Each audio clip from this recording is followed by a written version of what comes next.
Boys were called edgy, told they'd never make it past 5 episodes. Here those podcast jerks are, back for season 2. The Boys in the Woods podcast. The show your mother warned you about, and that your dad was hiding in the basement listening to. Get ready for the Boys in the Woods podcast. Welcome all those dads in the basements out there listening to the podcast. Charles, you have some people out there you'd like to say hello to today. Okay. He's going to give her a go here. Now, something we've done on this podcast At the very beginning. For a moon there, Singapore was in the lead. And Correct. Let me bring this back. Ni hao ma, wohen ba.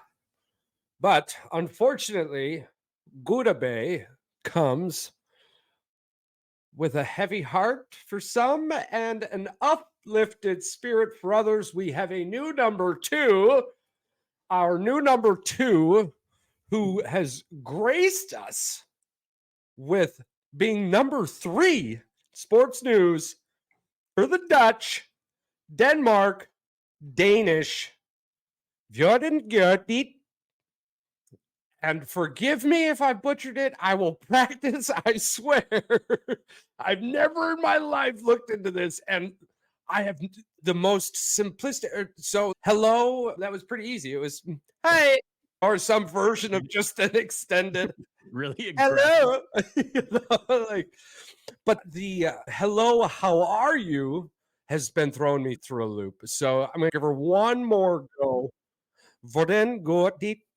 And I swear I'm going to try not to sound so 7-Eleven-ish as time goes on, but we love you. We appreciate you over there across the pond. Thank you so much.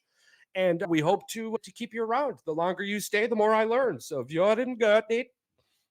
Yeah, we'll try to bring you some Formula One, maybe some soccer, maybe some Denmark athletics here. Well, we'll look into the Denmark, where they rock in the soccer stances. Where they're at in all those leagues. We'll definitely bounce more into Formula One. Some crazy Denmark facts. One of our good friends of the show, Hunter, Mr. Hunter Reed. He's huge into Formula One also. Him and I actually chit chat back and forth during Formula One events. It's been a good time. We get some insight. We get some insight on this. I'm not too keen on it. I don't know what's going on with this Formula One.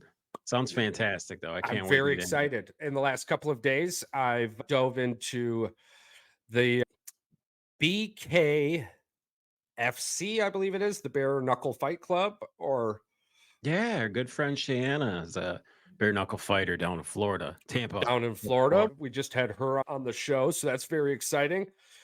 I love fights. I'm not going to lie. So, of course, it was early in the morning. I was up doing some homework, and I ended up catching, I think it was Greg Hardy's first BFKC bout. And it's different, but the same, right? So the rounds aren't as long. I believe they were like sub 3 minutes, or maybe even 2. Like it went quick. But do you believe they would kill each other if they went a little bit longer? Yeah. Oh yeah. Absolutely. Dude, it was like after the first round, old boy who won, bro, his face was like gone.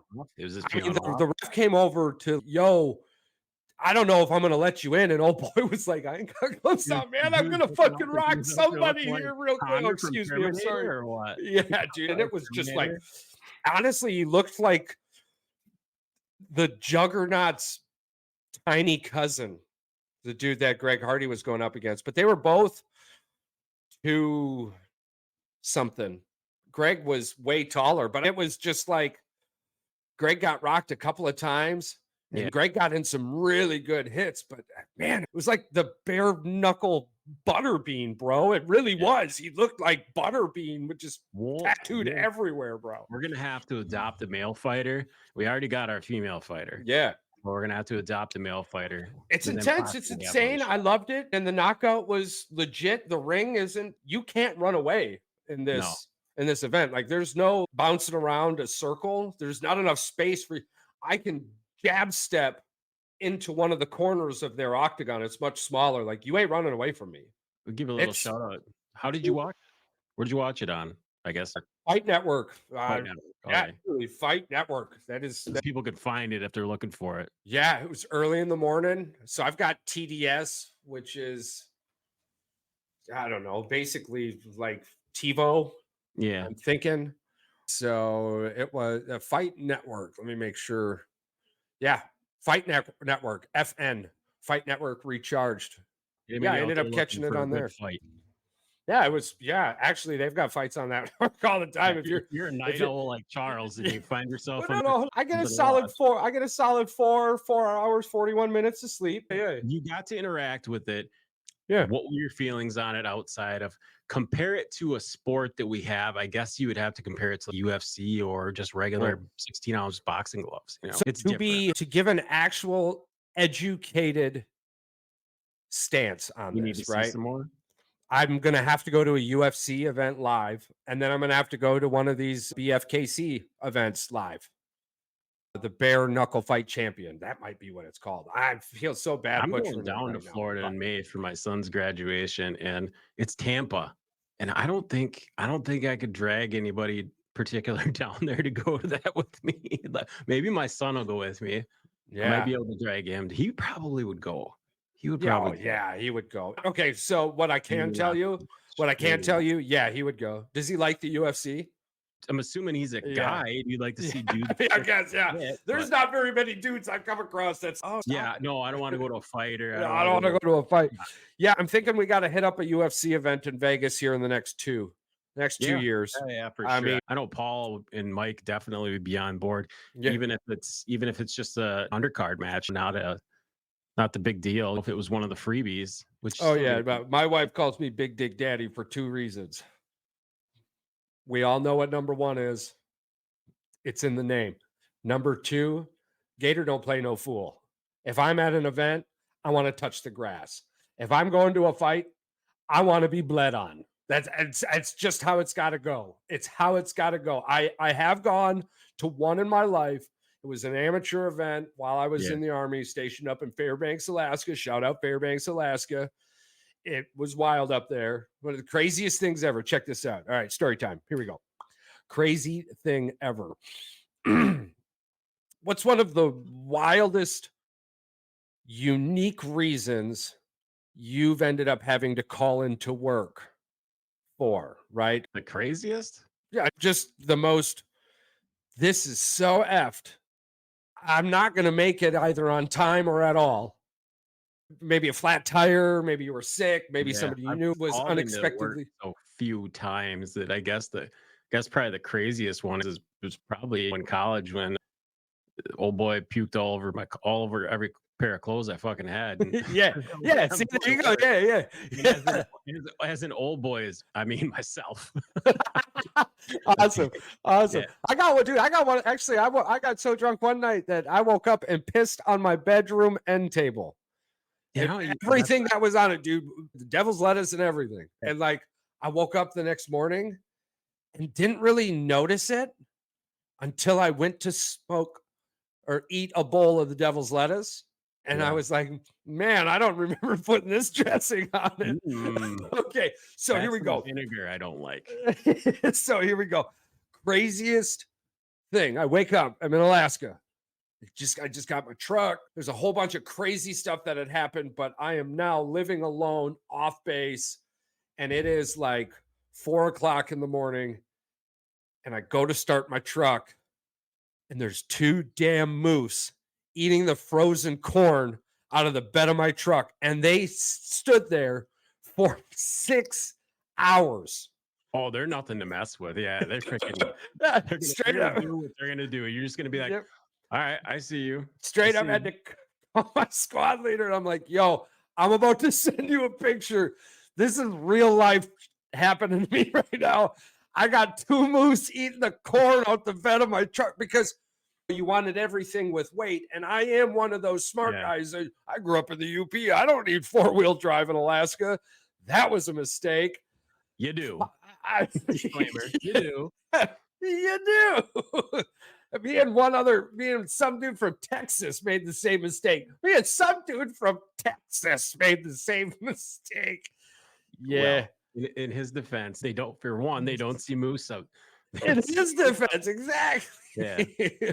Yeah. So I had these big 25-pound tubes of corn, and I had 4 on each wheel, and Yeah. you water that crap down and it froze, and it would be, you could go wherever the hell you wanted. It didn't matter. But with the right tires, of course. Yeah. So I just sat there, drank a whole bunch of coffee, and periodically would look out the front door. And I wasn't alone. Like I lived in this 4-house, like duplex scenario type deal. And yeah, we all just hung out. You ain't going to go out there. One of the first mornings that I actually stayed in that house with someone who will not be named. Yeah, I woke up to a moose and its baby running through the backyard. Growing up in the UP, it was like, oh yeah, what could you see? And it was like, oh yeah, how about moose? And 10 feet away moose. Yeah, they're massive, bro. Oh yeah. Bro, I mean, Fairbanks was crazy. Dude, I've got so many moose stories. We were on our way to a range, and we sit in them double-decker buses, right? I'm sitting down, looking out the window. We pull up to this section, and this moose just picks his head up from eating, and it's looking me in the eyes, bro, and it's standing on all 4s. It's not on its hind legs. I'm on a double-decker bus, bro. I was sitting there. Huge. Yeah. It's looking me in the eyes. I'm like, wow. So then a final moose story. Then we'll jump on to one of the greatest football trifecta weeks, quadruple weeks. But so you know what Chantix is? Yeah, the nicotine gum or whatever. Oh, yeah, it's a stop smoking pill, right? Yeah, I know all about what the side effects. Yes. Yeah. So when this first started coming around, right? The Army wasn't so. The Army is the best thing in the world. It's fantastic. I love it. I love my family. I love everything about it. But going to the doctors is like playing roulette in Vegas and only betting on 00 green. Right? Like you're gonna get hit every once in a while. When you get hit, it's a big hit, but you're gonna miss a lot. The night before this incident, and I'm gonna redact quite a bit from it, but you'll grab the gist of it. So the night before this incident, I was awoken by a baby moose right outside my window, playing around this damn picnic table, making a bunch of noise. Right. So fast forward to the next night, I'm sleeping. And I hear this noise, and all of us, like just this boom, boom. And then like this, what had appeared to be the baby moose coming back. And I just remember screaming out loud, shut the fuck up. Right. And rolling over and going back to sleep. Well, I wake up the next morning.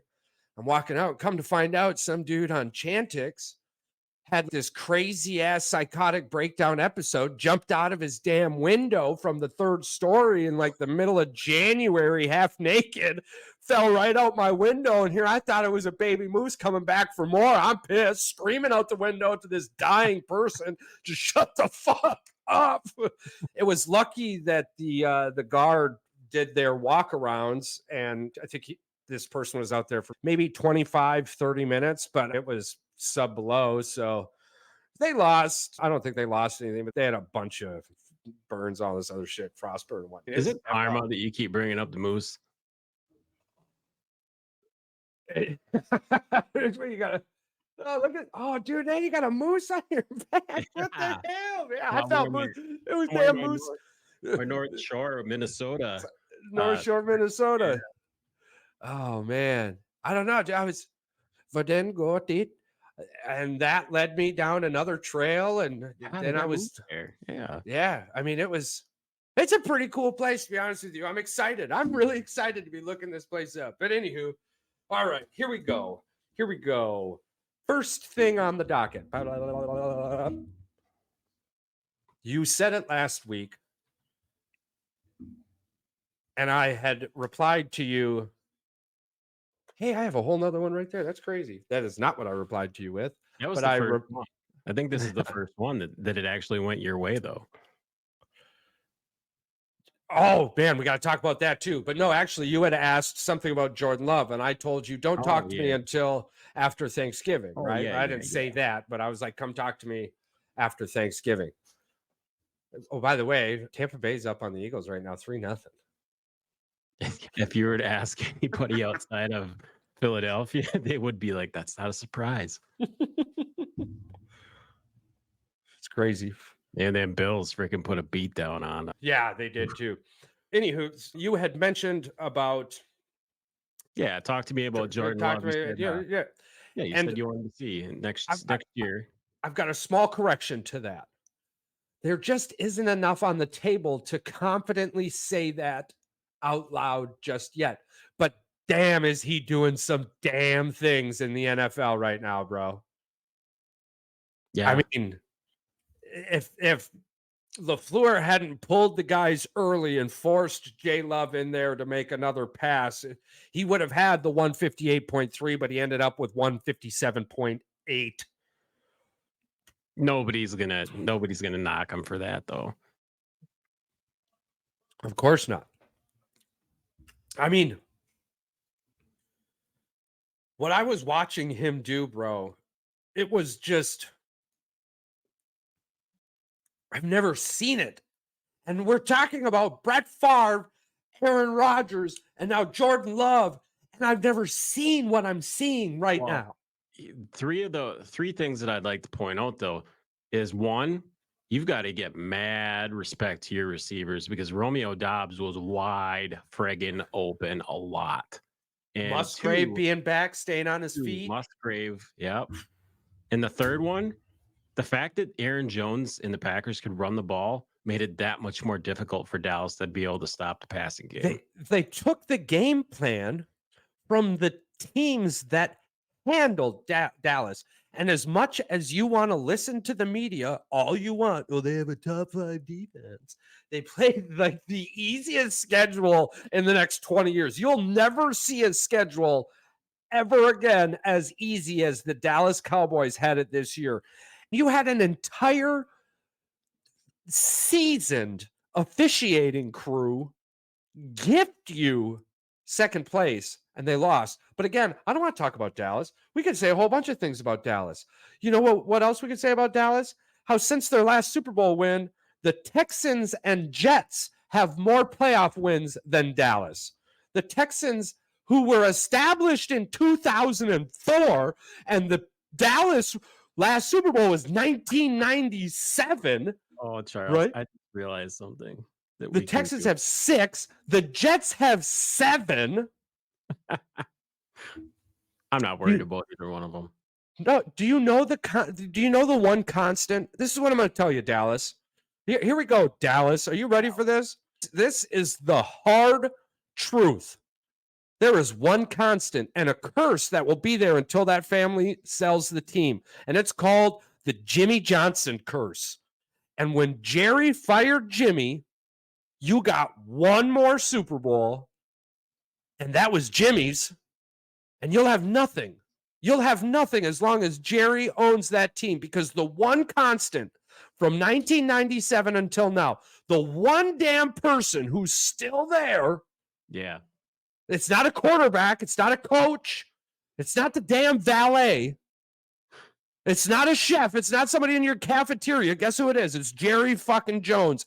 And until he backs out, you will be this team sod. The same old D. We're going to call you Sock. The same old Cowboys. You're going to be the same old Cowboys forever. And enough of that until Jerry sells the team.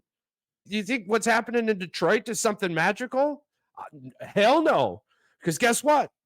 If the line judge last night would have had a pair of glasses on, he would have caught that hold on Johnson on that third down play, on that third down play, that holding on the wide receiver on the 3rd and 19, that would have gifted the first down and field goal range, mind you. And Matthew Stafford would have ran that fucking clock out and Detroit loses. So if it wasn't for that referee blowing that damn call, and you could talk about all the calls all game, it doesn't matter. Boils down to the last 90 fucking seconds of that scenario. That call goes the other way, Detroit loses. Ben Johnson's gone, so let's enjoy this ride. I'm super happy for him. I'm super happy for that season ticket holders since what, fucking 66 years or some shit like that, or They get since another home game. 1966. They get another home game. Thank you, Green Bay Packers.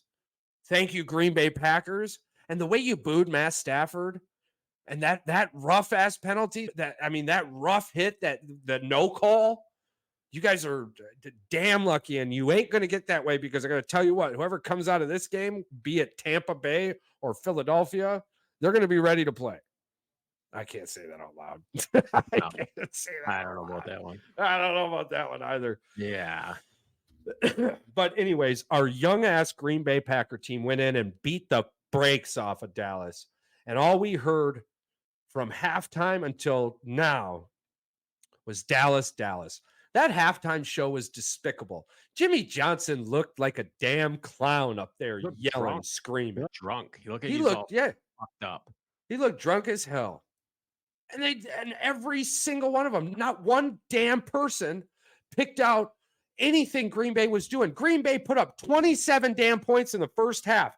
And all you can give us is a Jimmy Johnson monologue of what he would say if he was in the Dallas locker room. Are you fucking kidding me? And that's the other thing too. They go there, and Jimmy Johnson was thrown away like a fucking sack of dirty lunch or dirty laundry into the fucking hamper.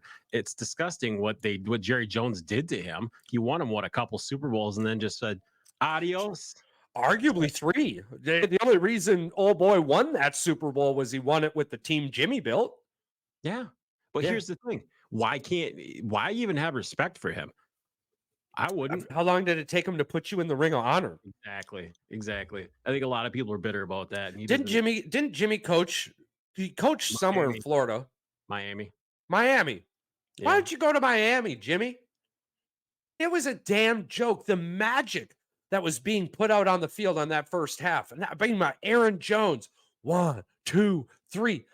Yet I had to wait. I had to watch hours of shows and do my own research to pick out stats for the game, because all anybody was talking about, Tampa Bay just scored a touchdown on 3rd and 7 on a 44-yard touchdown catch to David Moore. Interesting. Who had David Moore scoring the first touchdown in the NFC Championship game? Who had him? Crazy. I'm sorry. Absolutely in the crazy. NFC Super Wildcard Weekend matchup against the Eagles Anywho. It was every time Green Bay was brought up, even all day today, every time Green Bay's been brought up, it was just an afterthought. Jordan Love had a 158.3 passer rating until 2 minutes left in that game. If Matt LaFleur didn't pull out the defense early like he did, which I don't fault him for that, to be honest with you, we got the 49ers coming up. Let's let these men celebrate. Hell yeah, I get that. But it was too early, and he mentioned that. Well, it wasn't. It was 46-16 or some shit like that, bro. Here's the problem: you can't put 9 out of the 11. Take 9 out of the 11 starters on offense and put a very raw rookie in there and say, "Hey, go ahead, run the ball with our freaking 3rd string offensive line." Yeah. Oh yeah, absolutely, bro. I agree with you. In the playoffs against Dallas, that did. Unless they played a good team, because all they needed 40 points on everyone but good teams in that last 7 minutes. Had they even gotten 1 or 2 first downs, that would have took 3-4 minutes off the clock. Yeah, absolutely. So the defense could have sat. The offense should have stayed. It was one of those things that, not both, absolutely, but kudos to Matt. Hat off to Matt. It was a teaching moment. We all learned from it. It was a massive teaching moment for me. I heard him say that. Multiple times. So I went right to the podium and embraced what he did wrong right away. And I loved that, dude. Here's the thing that really rotates the old gears, dude. Has Joe Barry done enough to stay? I don't know. He's going to stay no matter what, because he's LaFleur's buddy.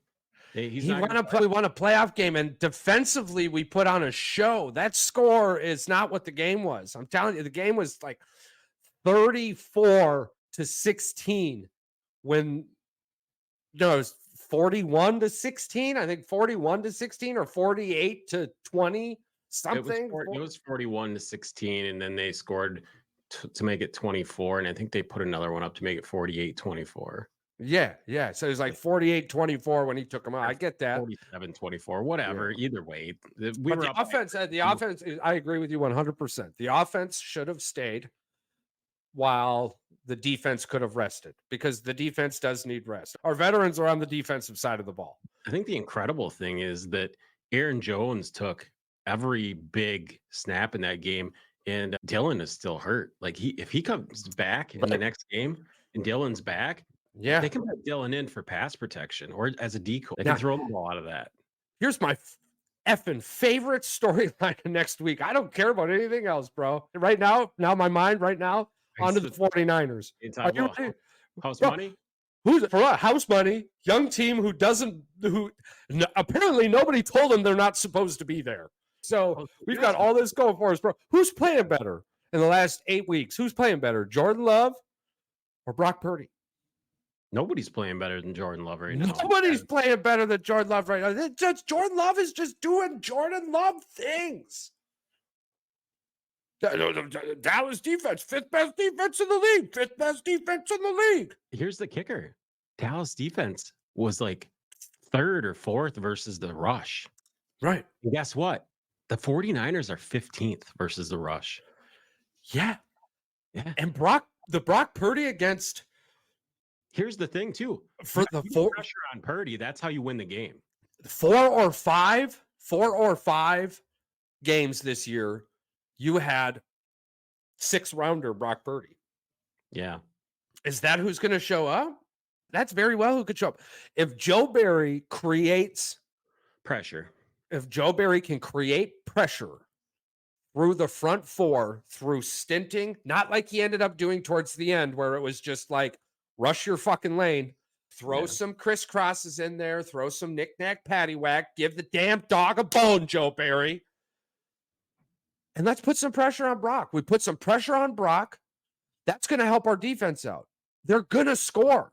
They're going to score. But our offense right now is clicking. And it continued to click. For the last 8 weeks, bro, our offense wasn't the problem. And I tell you what, if we end up losing to the 49ers just because we couldn't score enough, I'm okay with that. Yeah, because they weren't supposed to win that game anyway.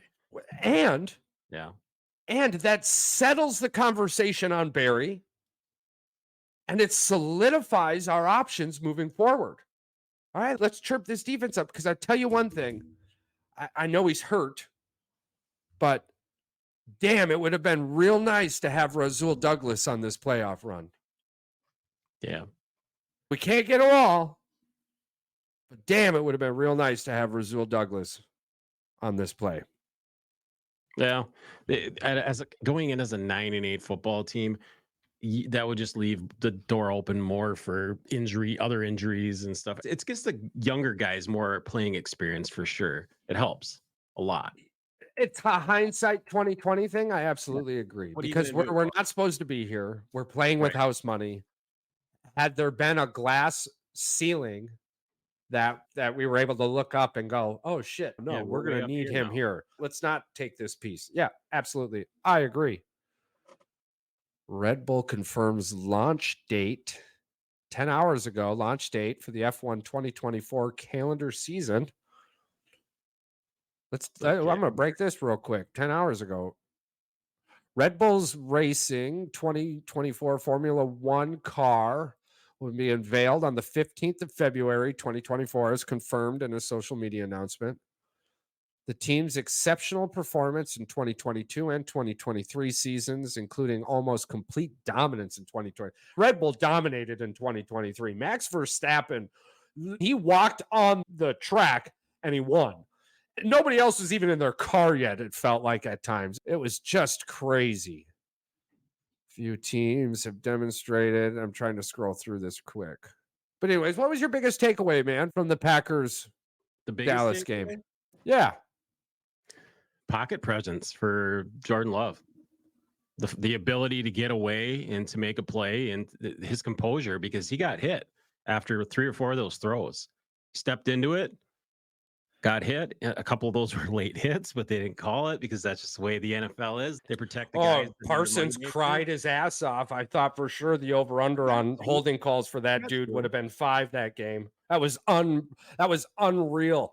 The ghost horse, the amount of calls that go towards Dallas in Jerry World is disgusting. And the fact that not enough people talk about it is crazy. Yeah. Brad Allen is not a G-Hoff crew, man. Brad Allen has done Super Bowls and he's done many playoffs and championship games. Brad Allen is a dog. But in Jerry World, he's a poodle. Poodles are really cool and ferocious, but you get my drift here. Yeah. What the frank is going on in Jerry's world? And now you can't tell me that Jerry and Ford hadn't figured shit out somewhere or another. Because watching that game, dude, in Detroit, it was a damn mirror image of the reffing crew in Jerry's world. Unbelievable. I gave them my memes best for the podcast, so that's as much pub as those two teams are going to get from us. Yeah, that was plenty. I absolutely agree. So, first thing this morning, I turn on. I'm super excited to hear about all these good things, point out all these great things. Romeo Dobbs, dog. Dontavian Wicks, dog. Christian Watson back, dog. Aaron Jones, dog. Tom on the offensive line, bro. Our offensive line is just wow. But instead, I hear Rex Ryan talking about how he belongs as the head coach of the Dallas Cowboys. Whatever. I don't think McCarthy's gone. After what he said, basically that they just need to win. We just need to win. Now's our time. We need to win now. And now's our time to win. So. How loud were the fire Jason Garrett noises this season before his last? I don't know, but they made a really good point. If you were to fire McCarthy tomorrow, he's getting picked up the next day by another team. Absolutely. That's why you don't get. That's why you don't 12-5 in the last 3 seasons in the NFC East. And who are you going to get to replace him that's going to be better? Because Belichick is never going to coach in Dallas. Ever. You think exactly. You think Belichick's going to go deal with Jerry Jones, GM? He wants to be owner, / head coach. Shout out though, Jerry's box is lit, bro, and the food he has and the containers. Charles, can we make our own paper drums? We can do that. Yeah, as long as it gets me whatever those food containers were. I'm having homemade meatballs soon. I'm really excited about those too. Yeah, you should make those for the game on Saturday night.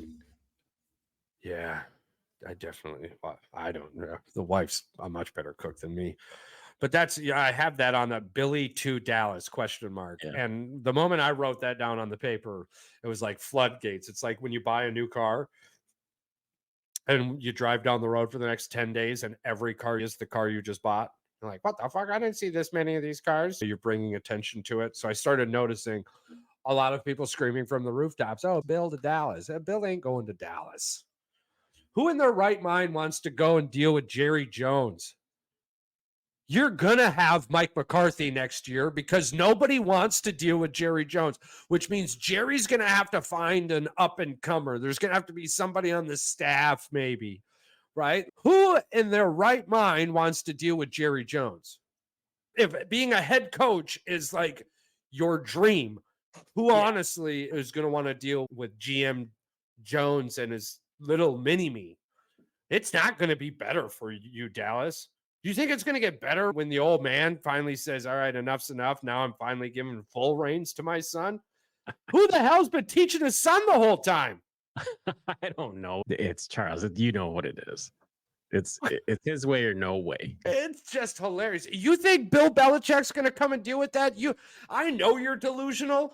Right? Because you're already joking about, oh yeah, we'll get him next year. You're already saying that. So I know you're delusional. But if Charles, you don't have to convince me. I know he's about as delusional as they get. You saw the guy beating paper upstairs. When he could have been, it's here, his box, his stadium, his team. He could have been breaking glasses against the glass window for all we care. When you live in a state that you don't have to pay taxes and you're an oil tycoon, you think you could get like a real set of drums up there, right? Okay. Can I tell you something that? Of course. Oh my God. Oh, I might as well say it on the podcast because who gives a shit? We're an open podcast. All right. So everybody, you can take this one to the bank. I made a meme out there and it got taken off the internet. It was the simple fact that Jerry Jones's family, he is now the crazy one. And now Alex Jones is the sane one. Oh yeah, I forgot about that. Oh my God, it got taken off the internet so fast because of the Alex Jones thing, whatever. The old conspiracy guy. Yeah, he's had a few issues, but I think I didn't try to make it political and make it conspiracy typey thing. I think it was because of the fact they tied the two of them together, and maybe they guess you can't tie the two of them together, even though they're fucking related. That's crazy. Yeah, that's crazy. F1 2024 launch season hots up as Mercedes and Alpine confirm. This is all very exciting. F1's heating up, so I'm going to look into that the next couple of days. Definitely looks like February 15th, we're going to get some more news. That's crazy. Sky Sports. Toto Wolff signs new deal with Mercedes to stay 15 hours ago. There's a lot of shit going on in F1 today, to be honest with you. In the last 24 hours, a lot of stuff broke. Messi wins FIFA's Best Men's Player Award. Wasn't there to accept it. Actually, that was funny. I watched that. Just said fuck it and just didn't show up. Actually, I think he's practicing with his new teammates down in Miami. Getting ready for the upcoming MLS season. Yeah, you only get, I think, 12 minutes off in between soccer seasons. It's more or less what it feels like. Basically, yeah.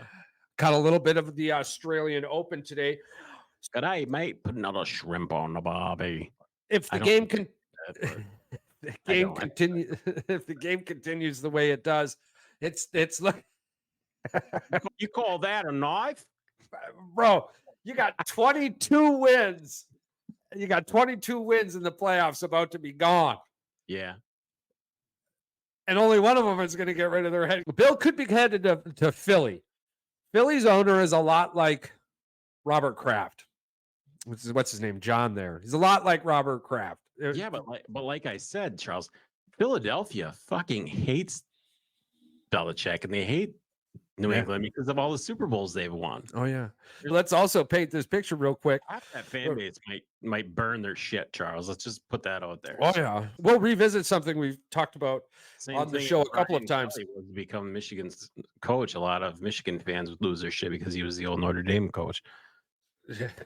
I don't want Bill coming to Michigan. Brian Kelly. Bill Belichick hasn't done shit without Tom Brady. Brian Kelly. Oh, Kelly? Yeah. Oh no, I know. I might said stop that. watching Michigan games for a year and boycott. I hate the guy. Yeah, I don't like him. I didn't like him when that whole incident happened with the kid recording that rest his soul, passed away recording up in that booth on that windy day. Remember, it fell over and he passed. No. Oh, yeah. There's some dark stuff with Brian Kelly or Ryan Kelly. I don't know. Brian Kelly. Man, the Eagles have given up 90 yards after the catch in the first quarter. Good for them. That's crazy. We know they suck. It's okay. They suck. So crazy. Hey! Let's bring them in. Oh, double click the Clint. Hey. All right, that wraps up sports for today. Charles was talking F1, so you just missed a little bit of that. Yeah, we were just jumping on some F1. Ask him, where's your buddy from? Where's your friend from? You're the guy from the overseas. He lives in California now, Javier. Yeah, he's from Chile. God damn it! We're Charles and I were talking that we're trending in Denmark right now. Yeah, which means I'm trying to learn. He's trying Danish, and he sounds. Come on, give it to him, Charles. He sounds like he owns a 7-Eleven. It does. It's really. Hold on. Let me. Hvordan går det? Hi, how are you? I know 0 Danish. Yeah. I'm hoping everyone who listens to also does. Oh man. So how you been, dude? How'd the year end up treating you? How did it finish off? Good. Yeah, just working on trying to build the Dirt Bike podcast or all the podcasts and the YouTubes and book the Harley Jump for 2024. Book the Harley Jump. Yeah. Oh boy. Where's Deep the dive Harley? into that for a second. Tell Deep us it's dive into big. that. Yeah, what's that all about? I built a XG 750, which is like they call it like a street 750, I guess. And Yeah. I actually bought it off somebody. They had already made it into a flat track bike. Okay. And so a lot of the stuff was already done. So I spent as much in suspension as I did buying the motorcycle because I bought it through Facebook Marketplace. That was Yeah. a store. And Yeah. Yeah. So, It's actually showed up to it. That's yeah. awesome. dude, it was actually, yeah, I guess they were having a hard time getting rid of it because they got rid of all the blinkers and mirrors and everything else. Yeah. I just want the bike. Yeah. Yeah, I didn't need any of that. Basically, I was going to get rid of that anyway. That's Did you guys awesome. talk about Supercross? No, not yet. Hit us up. All right. Supercross. What? Yeah. What's up? What's the upcoming news in Supercross? We got a good battle brewing in Supercross. The guy that's basically been killing everybody, Jet Lawrence. All Okay. right. So he was on 250s last year for Supercross. He won the championship. And then he went 450 outdoors, won every single moto outdoors. Then they had a playoffs, like NASCAR does a playoff at the end. Yeah. Yeah. So they have a 3-race playoff, but they call it Super Motocross, which one sounds super generic. Sounds like a Nintendo game The back in Super the day. Wild Card Weekend. Yeah. It's like Sounds Disney Plus and Hulu Yeah. Plus. Sounds like some random foreign country made a Supercross video game. He didn't win all those, but he won that series, and they still are in stadiums. So now coming into this season, they're like, he's a rookie. Can he win his first Supercross? So then he won it as a rookie, and they're like, nobody's ever done this. And we're like, 50-year history. Yeah, in the but we're like, 50 years. raced 3 races in stadiums. The tracks weren't exactly the same against all these same people. But so anyway, the second round, he won the first round. So he's the first rookie winner. And Yeah. now the second round was a mutter, and he did terrible. And then the guy that was basically, there's a lot to fill in here. So the other guy, Eli Tomac, was leading the series all last year. He was battling with Chase Sexton. They were very close. 2 rounds from the end, Eli is just about to wrap up the championship and blows his friggin' Achilles tendon out. Just in the middle of a rhythm section, just lands and then holds his foot off and rides off to the ambulance. Damn. So then this other guy, man. Chase Sexton, who's also, he screwed up and crashed like while in the lead last year. So he really should have just won if he had just won all the races that he was in the lead of, he would have just won the championship anyways. But he basically won it by default because of that. But you got to be in it to win it. So Yeah. if you're not in second at that point, you don't win it close enough, you're still not winning the championship. He won it, and now he didn't do that well last week. This week he won.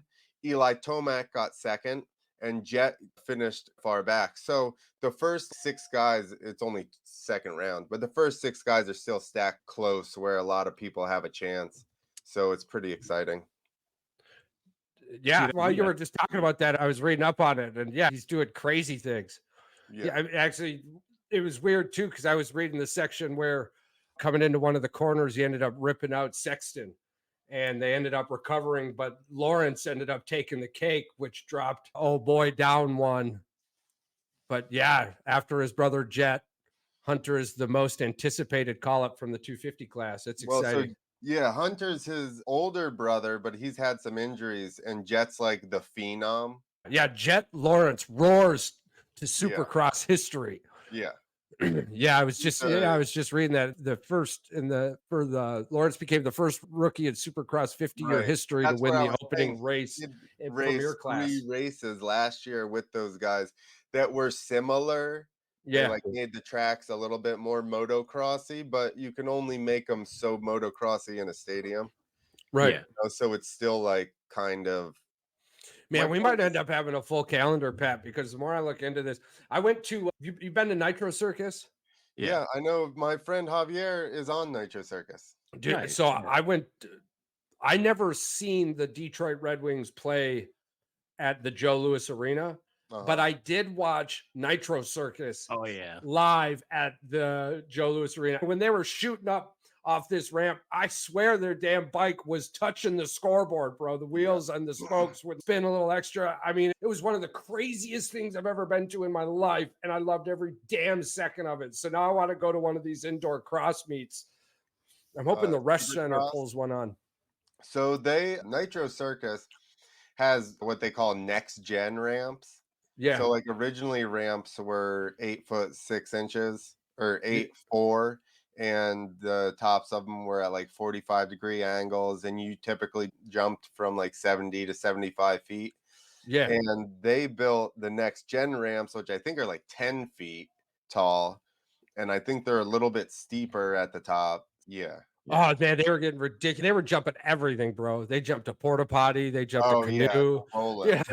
Yeah, because they had the zip line, and it was like mega ramp.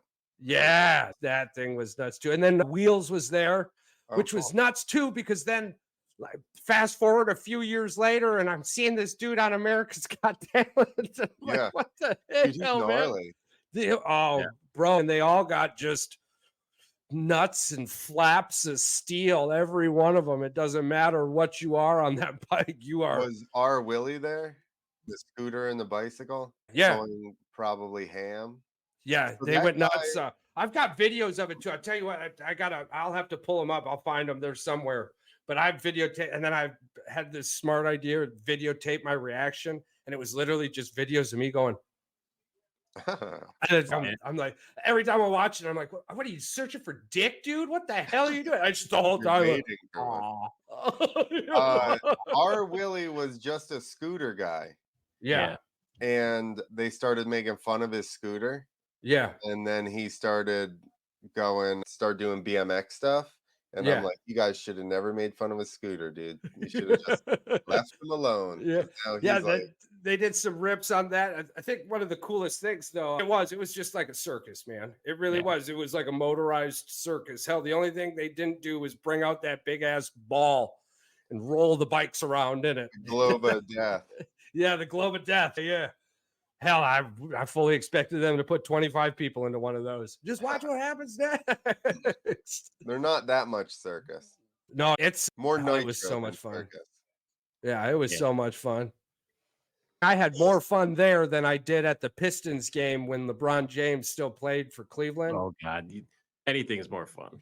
Oh yeah, it was Oh, LeBron James, Kyrie Irving, and Kevin Love. I Yeah, think it was like the third quarter, and LeBron James had 28 points. It was seriously, it was like watching it already. So yeah, it was like watching an adult play against high school kids, and yeah, it's just There we go. I trashed. figured out how to put my good camera on. Oh, nice. Funny story about that too. Walking into the stadium, yeah. I don't care what I got to do.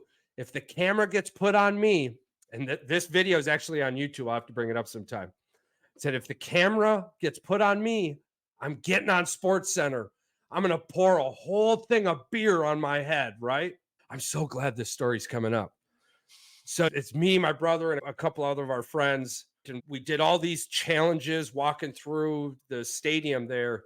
So we had these like neon headbands and just brand new jerseys, and we had beards, not quite as long as I have now, but it was long enough. So I remember telling all these guys, I'm going to take the beer I have in my hand and I'm going to dump it all over me, and I'm just going to go crazy. I'm going to rip my clothes off and just get nuts. I said, I'm going to be on Sports Center. So our first original seats were like not really great.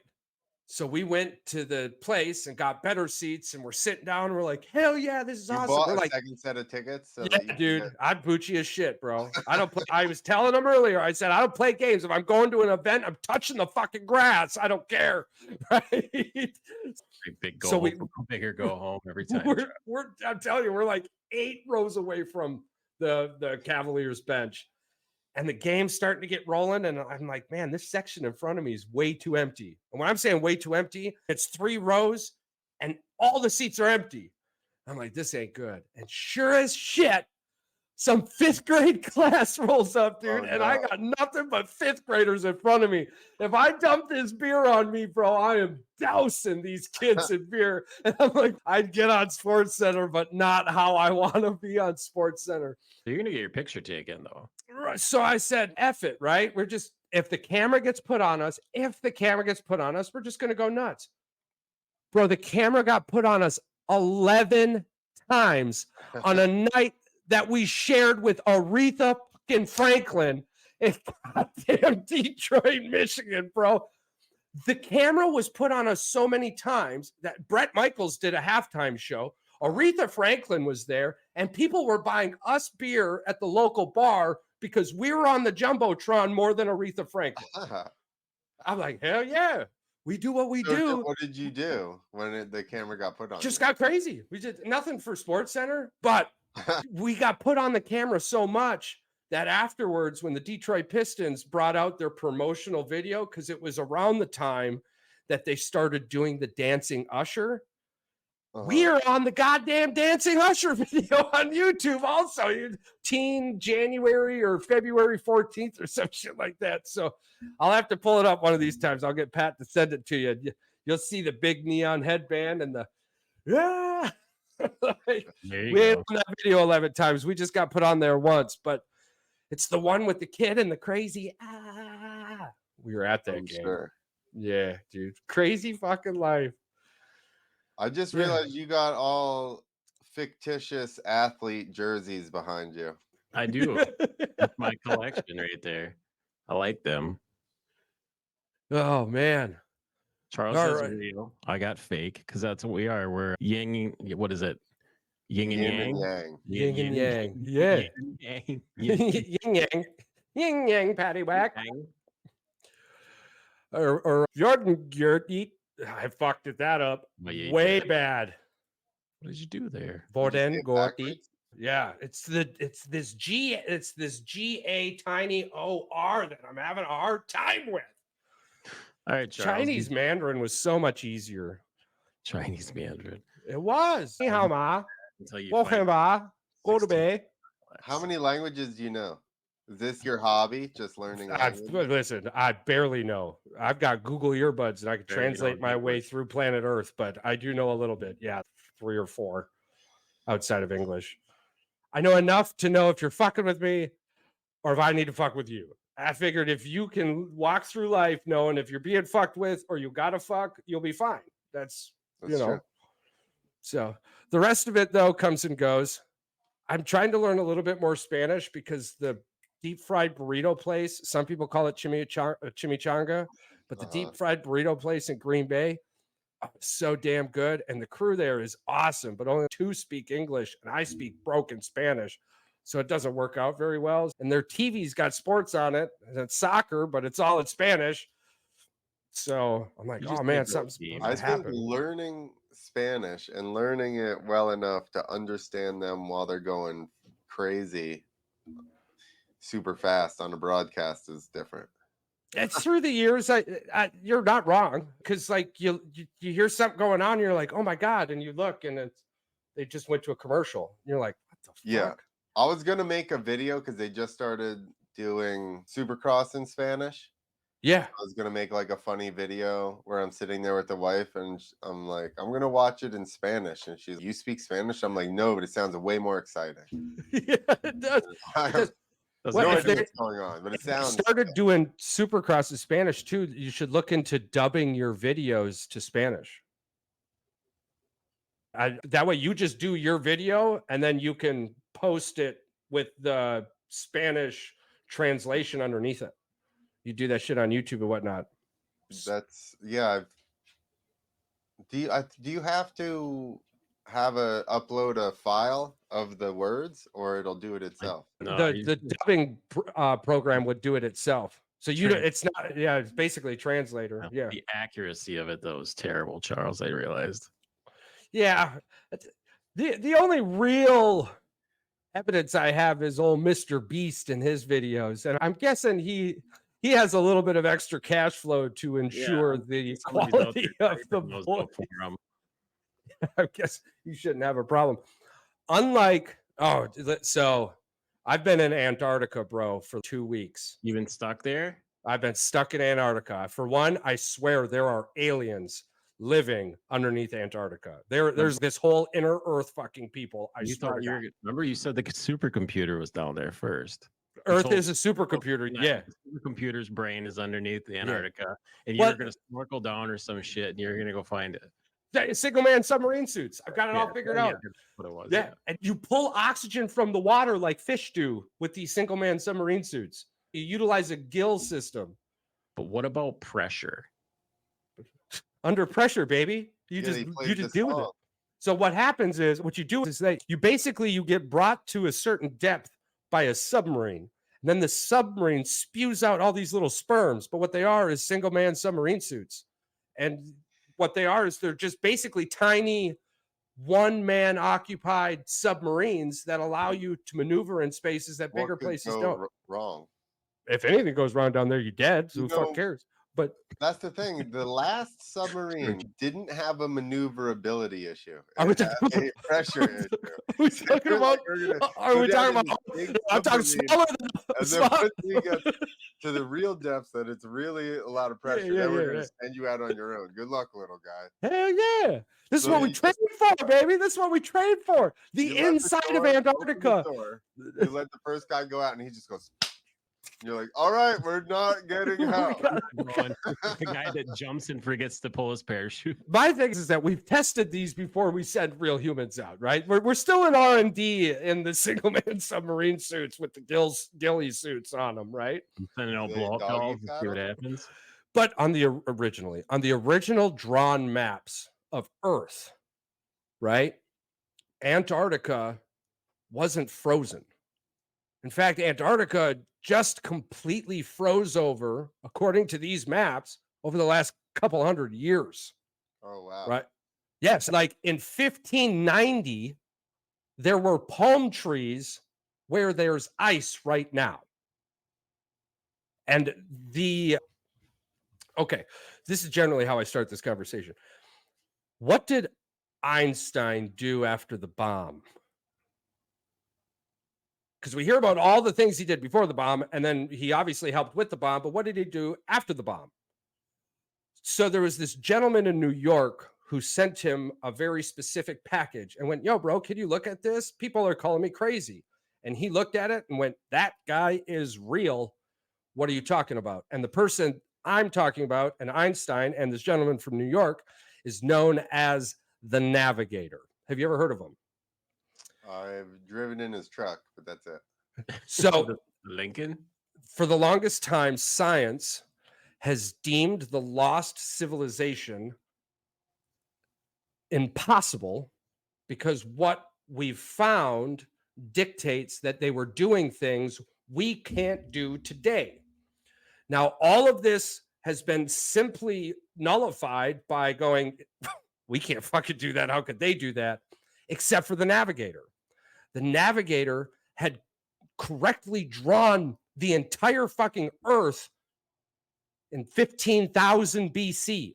That's the guy's name. The Navigator. This is what we know him as, the Navigator. It could be multiple people. It could be been a group of things. But what we know is that they had such accuracy with their maps that our clock today is within 6 seconds, or you lose 5 seconds every 10 years on your watch, right? So every 10 years, you have to reset your watch. Damn. This guy was within the second. We don't even have a fucking clock today that was as accurate as that dude was in 15,000 BC, before Christ. So But we're science the looked at smartest Einstein and went, people- you're fucking crazy, dude. We can't listen to you anymore. Yeah, because La- we're the smartest people that have ever been on this earth. So that's impossible. Okay. Exactly, because now we the are at the Egyptians, The pinnacle of human society. And according to science, the Egyptians who built the pyramids and Neanderthals are the same person. You're absolutely right, Clint. Yes. We are the smartest. Actually, last year or the year before, Science could no longer deny the navigator's existence. This is hand to God. They have now acknowledged the truth that there was somebody 15,000 BC or before doing fucking crazy things, right? Those maps that were made in the 1500s were drawn off of the original scripts of the navigators' lost text, including thousands of more islands, bro. I'm talking tens of thousands of more islands than there are today. So are you a flat earther? No, God, no. That's no. But it's hard to it's hard to look at something and go, that can't happen because we can't do it today. That just doesn't float in my world. You have to show me definitively the portal in Miami, right? Turns out the exact came through. Yeah. So this is at the mall. The let's just get into it. All right, Charles. This is what led me to Antarctica, bro. Check this out, dude. Do you know the exact coordinates? No, the Miami Mall led you to Antarctica. Wrong. It doesn't. That was debunked. It doesn't. If you flip them around backwards, it doesn't take you to it doesn't take you to the opposite side. It brings you over somewhere over north of Australia. Actually, it makes sense because Earth is round.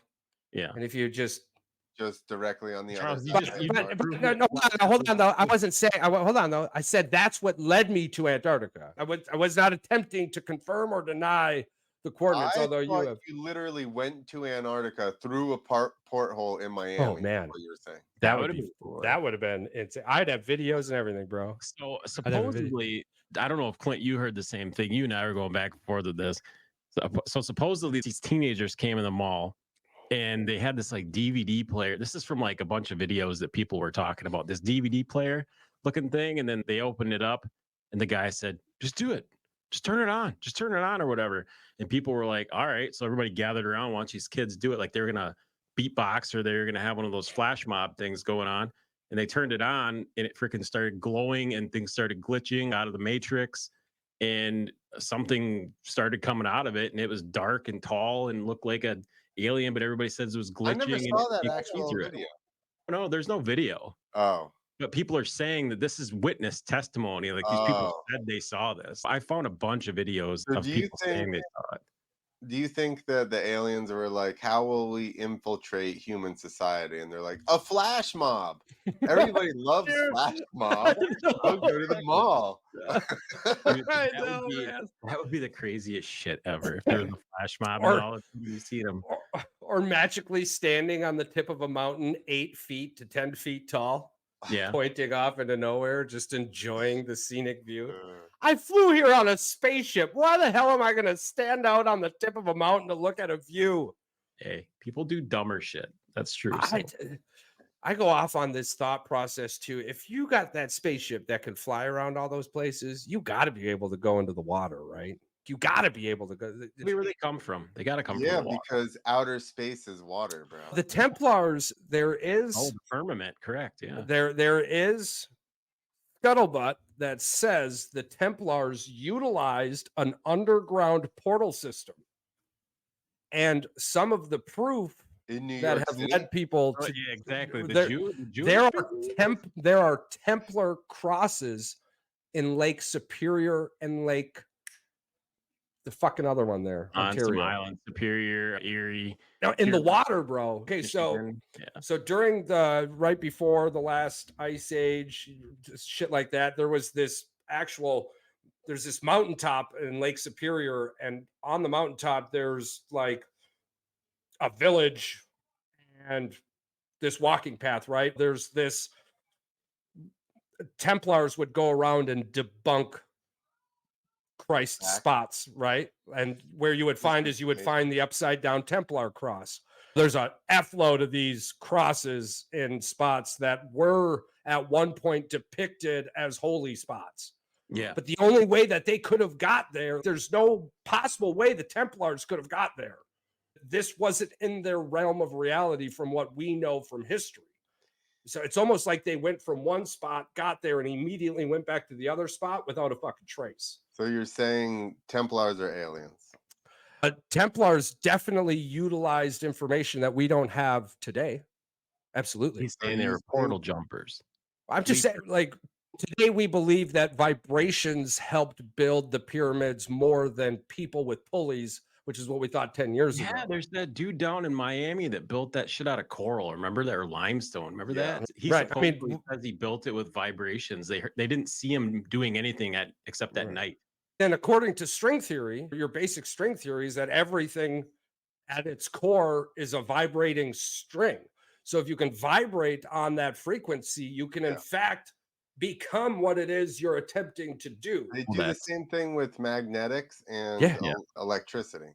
15 years ago, I'd tell you you're damn nuts. Vibrations, you're fucking crazy. So I'm saying is we are now digging today beyond where we thought civilization started. They just uncovered a city down in the Brazil area, South America, right? Where they're saying people were living 6,600 to 9,800 years ago. I'll tell you, first off, I think that you're saying that the aliens that went to Miami Mall are Templars. They're Christian aliens. They made their mark in that mall. They very well could be. The fall of the Templars came when they went to the tomb of Christ and said, yo, this ain't the right spot. They're like, sorry, wrong. 100%. The last known Templar cross is currently on the tomb of Christ, and you can't see it because it's covered by their ornaments. The only time you see it, actually, I was watching a documentary, and it was just this quick bloop at the very end of this 60-minute show. Really? But yeah, the tomb of old JC, when uncovered to be clean, has a effing Templar cross on it, bro. Bright as day. And what they tell you is that could be the very first cross of Christianity. I'm like, yeah, but if you actually put the camera right, you could see that the Templars was like, yo, this isn't the spot. Because while the story is amazing and whatever it is, like, you can't just tell. They built a big devil dick on top of the old spot. You can't just magically tell me it's all that, too. A giant dildo phallus obelisk on top of it. Yeah, 100%. What's his face there before Solomon destroyed the tomb of Christ and built a big demon with a massive dick? What? Hand to God, dude. During my Buddhist path, I've fucking walked through a lot of this shit, learning it all. And straight up, dude. This is unwritten history with Charles. On you were saying people around the Brazil area there. Yeah. So I did a week-long safari in Guyana to the border of, I want to say it was the Brazil border. And when we got there, we camped we drove and stayed at like all these Amerindian villages and stuff. Yeah. And then got to the final place and we stayed at this waterfall. The waterfall has this really red rock in it. Yeah. And it has all these perfectly straight perpendicular cuts in the stone. I have video of it, I think, on my old computer. I need to see if I can get it off. But I filmed this and I'm like, bro, you're telling me that this just happened naturally and it's not the way that the water is flowing. They go like they cross and they are perfectly straight for the entire length of the waterfall. And the stone is obviously hard enough where it hasn't washed the cut. It hasn't weathered away. Yeah. So I'm like, I guarantee you somewhere in South America, there's big ass red temples. Oh, yeah. They just uncovered another city in the Amazon that's said to have housed over 70,000 people, bro.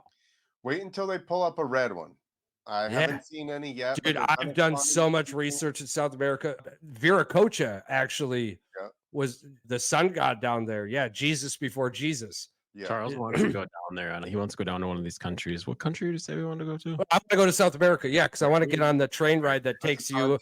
We want to go to Lake Titicaca. Yeah. The continent. The continent. Lake Titicaca is in. It's not Argentina. Bolivia.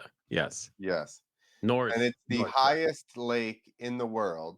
Yes. Highest elevation that has salt water Yeah. and My fat ass is crustaceans going and up stuff there. in it. An unlimited amount of fish also. This Lake Titicaca has literally fed the villages around it for centuries. And there's no explanation for this damn lake, where it No. is, where it sits, what's inside of it, how Yeah. deep it is. Oh man, I love that. Yeah, I want to take the train to Titicaca and then hop over to Machu Picchu, because they like the moon temple in Machu Picchu, like one of the best hidden secrets in Machu Picchu. But the moon temple, I want to go check out the moon temple, because there's another temple in India that I want to go check out on top of a mountain. So my relation with Lake Titicaca, this is a good story. We went to Peru, and I had been to Peru before to ride, and everything was great. We went to Lima, Peru. So then we were going back to Lima, Peru. I'm going with other people.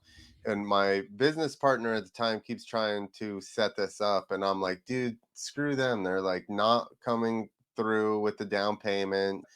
And I'm like, let's not do that. No, it'll be fine. It'll be fine. Okay. So I actually talked to Javier, because I was like, I told him the guy's name and all that. And he goes, dude, it's a scam.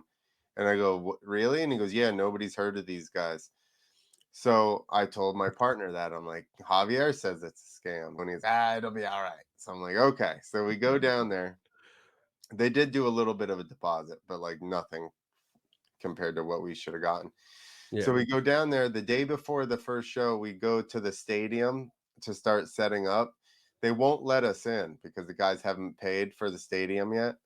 So then they finally get let in at 2:00. The show is supposed to be at like 1:00 the next day. They're like, we're going to bring this dirt and we're going to put hay bales. We'll stack hay bales in the shape of a landing, and then we'll have our skid steer bring the dirt in and cover the landing, cover the hay bales. They have the first skid steer ever made.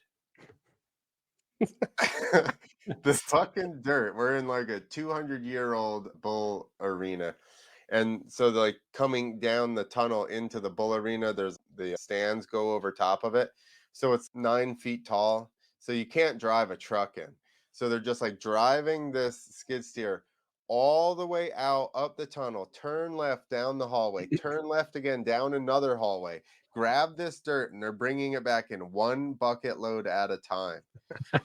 So the next day we go to our South American manager guy that lives in Bolivia, goes to the stadium, and he comes back. It's an hour before show. He goes, it's not done yet, the landing. So we get there, and they have the dirt is at the bottom like this, and then it just like a strip up the middle.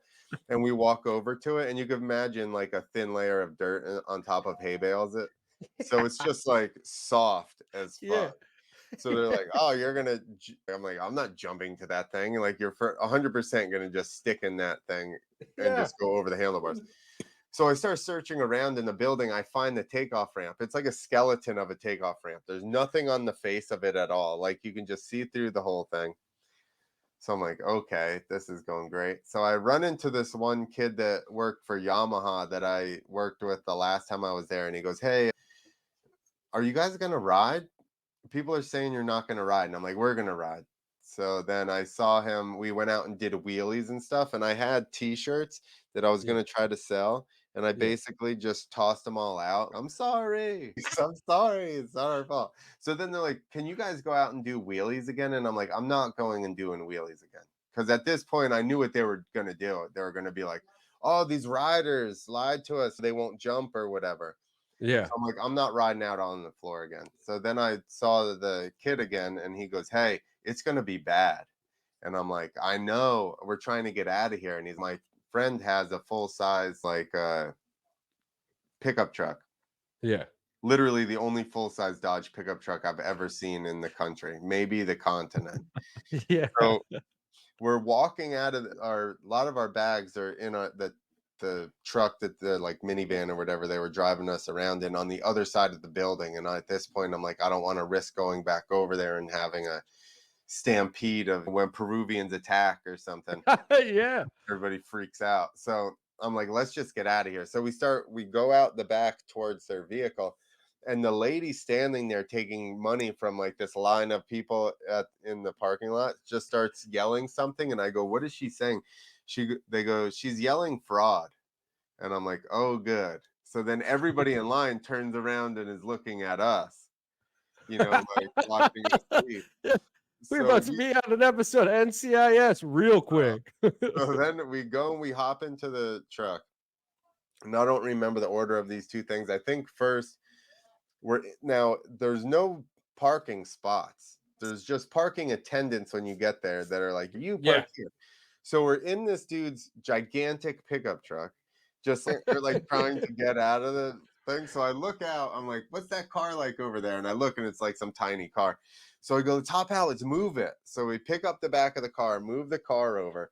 We hop back into the car, and then the news people shove a camera into the window of the truck.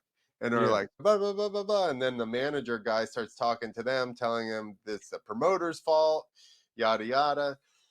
Everything wasn't done. So then we leave. I'm with the people from Yamaha. So we got like our bike parts back. The one kid's like calls to be like, hey, I need to get my bag. And the guy that was driving us, or the promoter, I'm not sure who they called. They're just like, what bag? And they're like, what? And they're like, yeah, no, my gear bag. And they're like, yeah, what bag? We don't have any bags. So his passport was in his bag. Damn. They go to the embassy and they're like, hey, we need a rush passport. And I think the kid went up to the desk and he was like, I'm an American citizen. I want protection until I leave the country or whatever. And the guy, which is funny, and the guy at the embassy says, then I guess you should go get a gun. And he goes, where do I get a gun? And he goes, I suppose on the street like everybody else. This is the dude at the embassy. Because like promoters shoot each other over money all the time. Yeah. So we have a meeting with them, and they bring all these. Our driver was allegedly some big bodyguard. He was a big dude. He was supposedly a jiu-jitsu guy and whatever. And then they show up with these two huge ass bodyguards, and then all their like worker guys. And there's 4 of us, and there's 3 riders and our manager. And then we had another guy with us that was like, I know the police in the area, blah blah blah. We're like, okay, when we get there, he's gonna call the police. So we get there and we're standing there talking to these guys. They're going back and forth with the manager. The guy that knows the police is pacing back and forth behind the guys. And we're going, the manager guy keeps saying his name and he won't look at him. He's just pacing back and forth on his phone, just going. So then he doesn't say anything. So they basically say, our manager goes, they say, you owe us half of what we lost, and we lost $40,000. So they're trying to get us to pay them $20,000.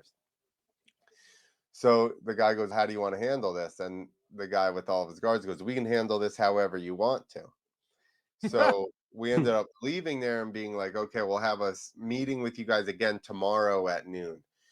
So we go back to the hotel. We have Peruvian hash. So we're smoking Peruvian hash. And I'm like, I think everybody that's with us is scared. And I go, more than about not being paid. Just at that time, the guy that was supposed to call the cops turns, or maybe it was another guy, turns and walks into our room and is, yeah, everybody that was seen with you is scared. The promoter from the time I was there before, the guy started threatening him. He got friggin' security. He's got nothing to do with it. They're like, this guy teamed up with him to ruin my event and blah, blah, blah. And I'm like, no, you never finished anything.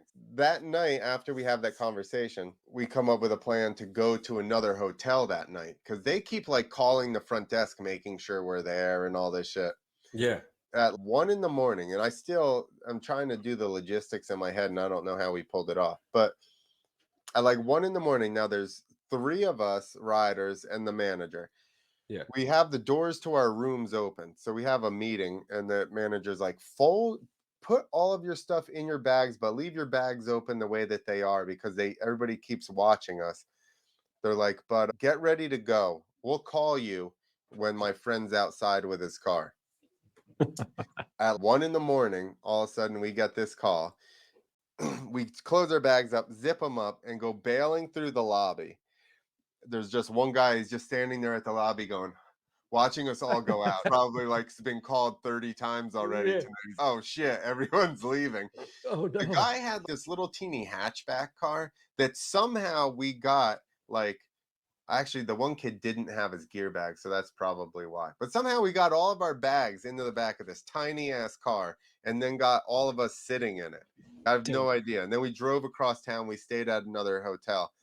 They got up first thing and went back to the embassy and got the rush thing. And then at noon, when we were supposed to be having the meeting, we were in the airport buying tickets to Bolivia because that's where the manager guy lived.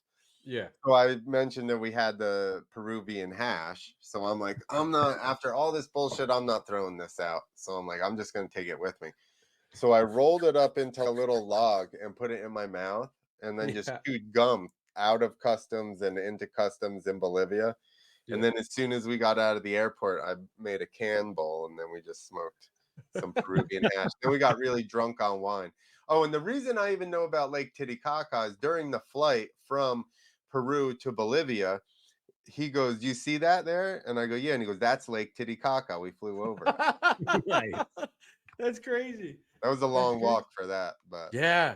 If we head down to that area, we might, and you come with us, we might just not go there. We might, Lima. No, yeah. I won't post about it till after. Okay. No, this has been a long time now. I doubt that. Yeah, dude, I didn't fry, man. They ain't got a lot to. They might have your picture on a wall or some shit. They So look when at you every time they piss. Oh, that motherfucker. They went with the cops, right? Yeah. To look at the building, at the businesses. So under this guy's names, he had Productions Extreme and Extreme Productions. And the one building that they went to was some little old lady's craft shop.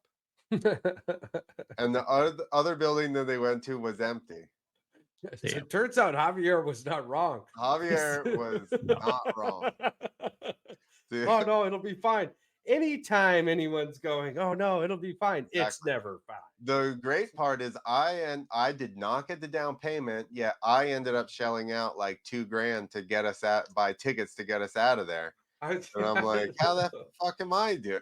Why am I paying this? I didn't get shit. I gotta go get a drink. I'll be right back. That's so funny. Yeah, that's wild. Never had any crazy stories like that, but that's the craziest one for sure.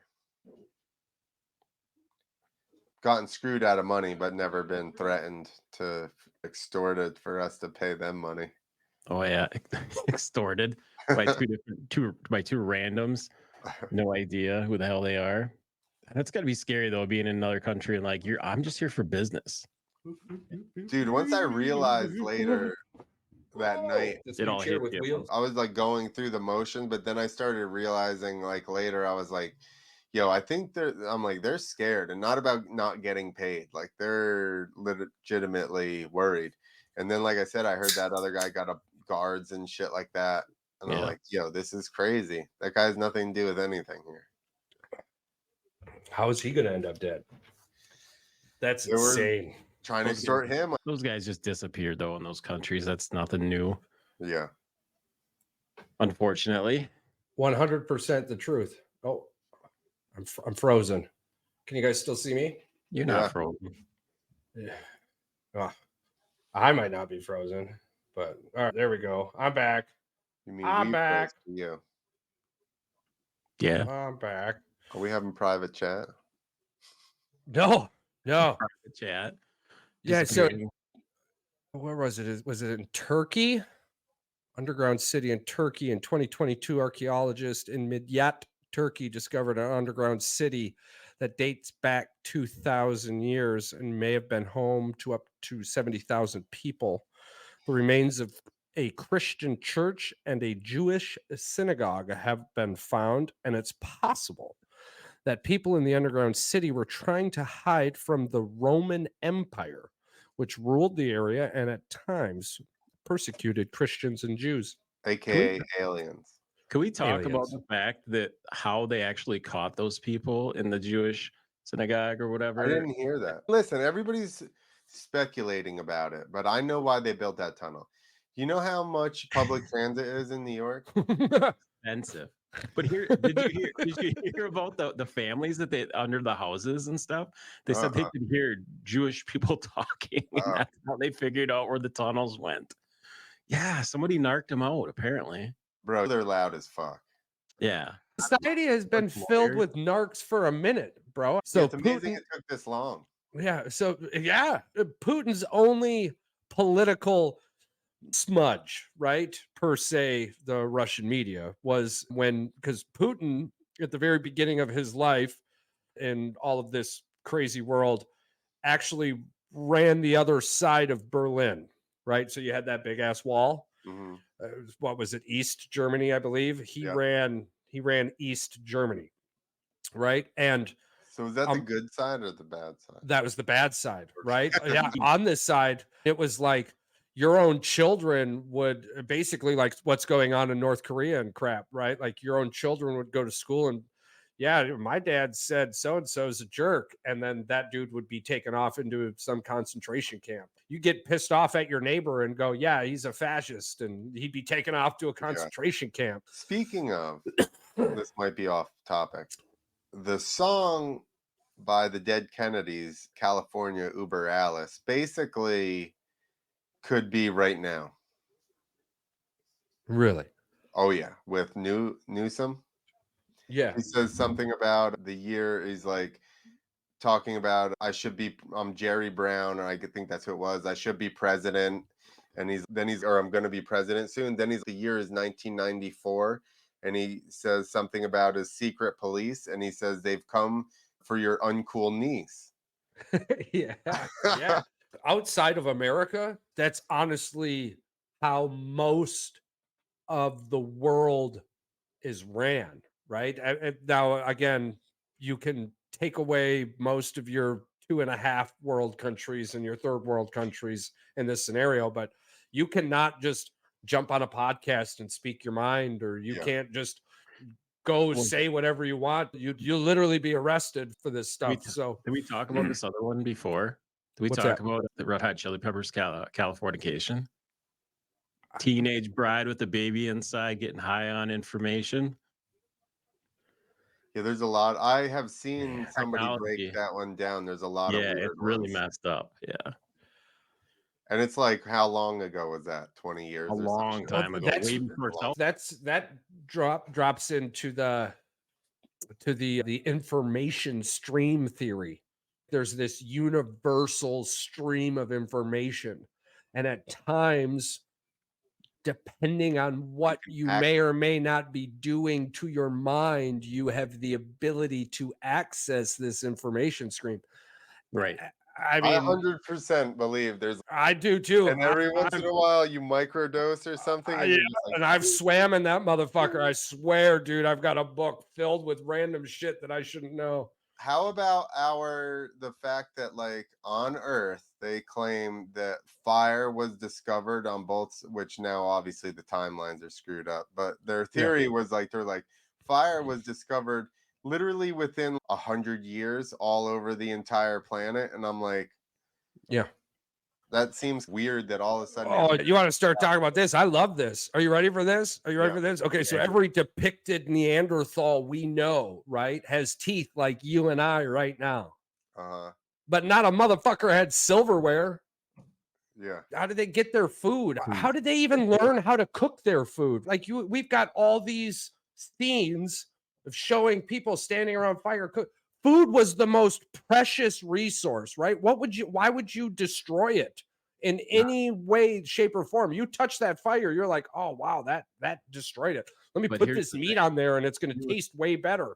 You look at their teeth, they're all fucked up though. They're all filed, but they should be sharp-fanged beast fucking claws with just ridiculous teeth. They weren't herbivores, they're carnivores. Yeah. It don't make sense. How the hell are these? They look like humans with just a fuckload of hair. You're saying actual when they find skulls and stuff. Yeah. It's true. Why aren't their teeth razors? Why don't they have claws like goddamn Wolverine? Because the theory is that we're not far enough back. to when we're an amoeba or whatever, or a mole. I'm thinking honestly. Are you ready for this? So we're in theory, we are the fourth life cycle, which happens about every 11,000 years. The only thing I can think of that would allow for these beasts to do what they do, but not be able to do anything else, is that these few around are like the last surviving humans from whatever cataclysmic event causes the recycle. And this is about the reset. We're going to reset. Yeah, well, the life cycles reset around every 11,000 years. Yeah. I think that's who Neanderthals are, to be honest with you. Do you know about the ages? How there's a golden age and a bronze age. How long are those?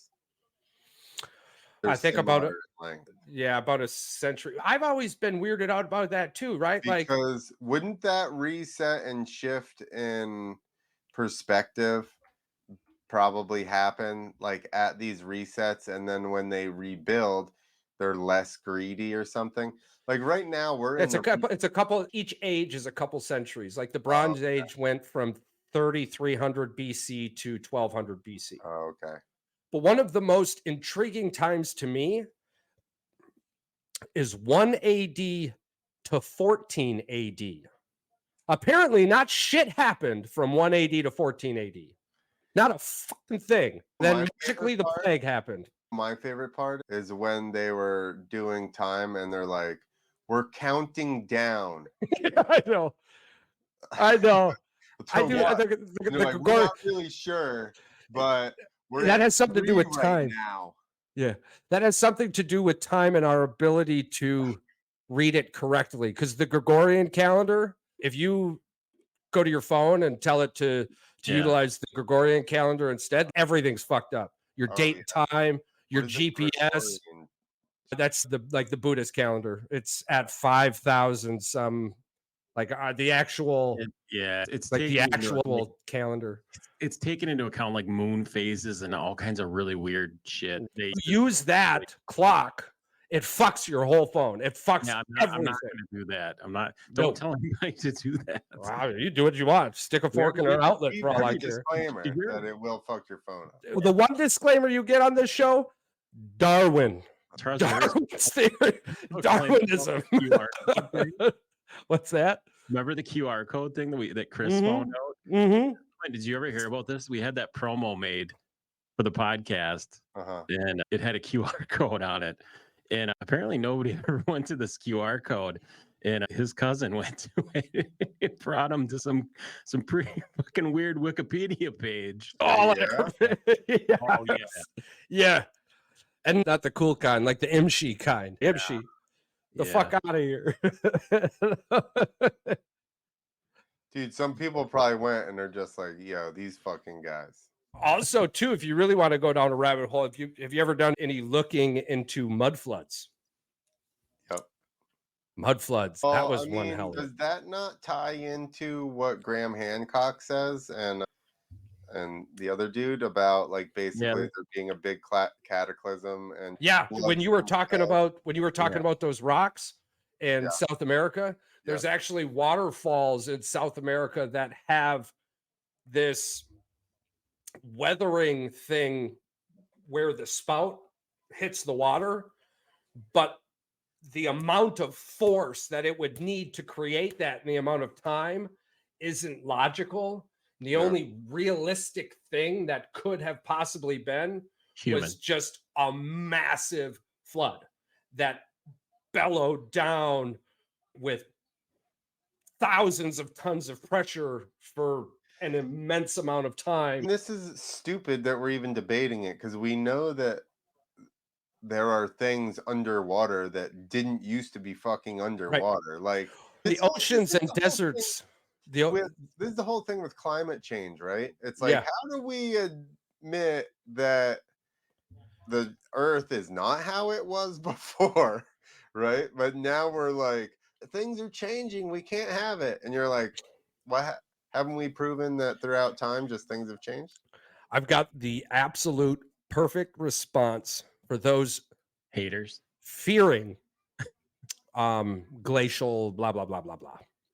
Destruction. If you go to England and you go to a bank, can you get a 40-year home loan? The answer is yes.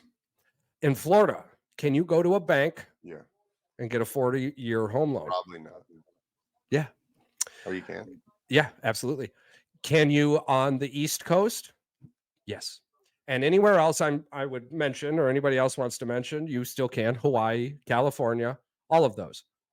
There's no damn way on this earth these greedy mother truckers would be giving you 40-year home loans if the oceans were going to flow over 10 feet. 10 feet would cut our coastlines by hundreds of miles. There's no way you would be able to get a 40-year home loan.